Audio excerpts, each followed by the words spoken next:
Hey there guys, Crux here, and first and foremost, thank you for watching this video. I really appreciate it. The whole goal of this series is to link the bridge between this game of StarCraft and the wonderful world of psychology.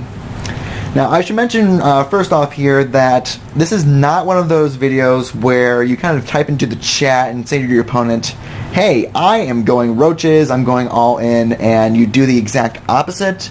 No, none of those. None of that whatsoever. We're going to be using some psychological and educational techniques that are going to, help us get better at StarCraft. And also, I should also mention that I am no expert at this whatsoever. Psychology has been a passion of mine recently, and I just want to bring it to the field of StarCraft, at least to give it some light. But anyways, enough of that. This is going to be a video about information regarding visual information as well as auditory information. So I want you to look at the screen here and just look at pretty much everything. What is the first thing that you take in? For some people it may be that the Zerg is obviously getting attacked.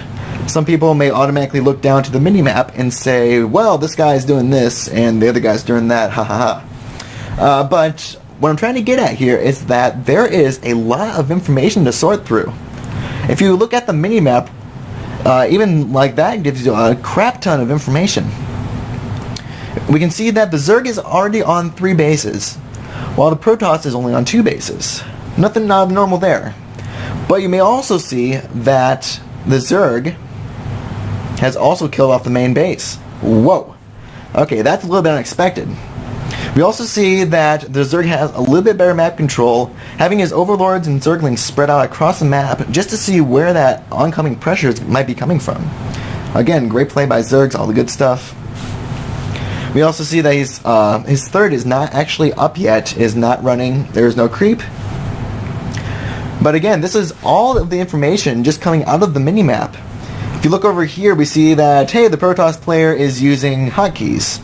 We see that he is attacking the natural of the Zerg. We see that he has Beetlisks, which tells us that A, the Protoss is at tier 2 with the robotics facility, as well as the Zerg, which has Beetlisks.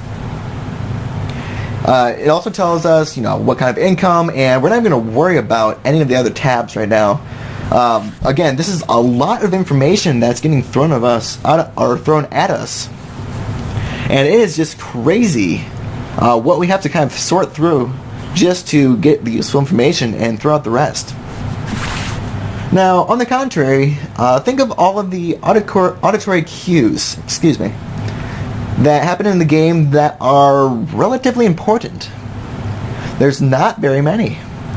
You occasionally get the message saying, hey, you need to build more food or you need to get more minerals. But that occurs a lot more rarely than all of this visual information just concaving at your face, pretty much.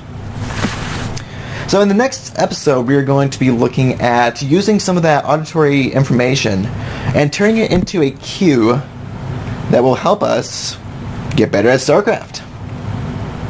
So that's pretty much it. Again, we're not going to use any of the visual cues, because, for example, some people are like, if I build this, then I'm automatically going to do this to help me with my macro.